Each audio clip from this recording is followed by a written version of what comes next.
So we hit some bad weather when we were out there. So we came inside the pro shop just to do a little bit of the how we close lessons. Okay, every lesson that I do, try to wrap it up. 3 or 4 minutes before the actual scheduled time is.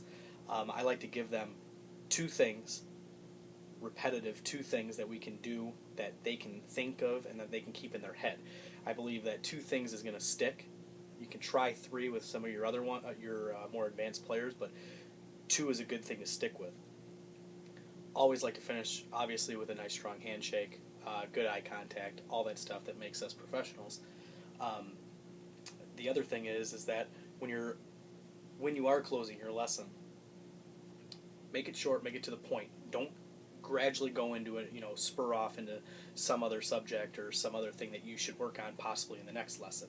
Keep it short, keep it sweet, repeat yourself, and make sure that they're understanding that, hey, this is what you think is the best two things that you need to work on to accomplish progress before you get to the next lesson. And always encourage, before you get to the next lesson, you have to practice in between lessons. If you don't practice in between lessons, you're gonna fall back into square one, where we are now. All right. So all those lessons that we took beforehand, you might hang on to a little bit, but if you're not practicing them, getting them ingrained in your head, and getting the motions down, then all the lessons leading up to that are for naught.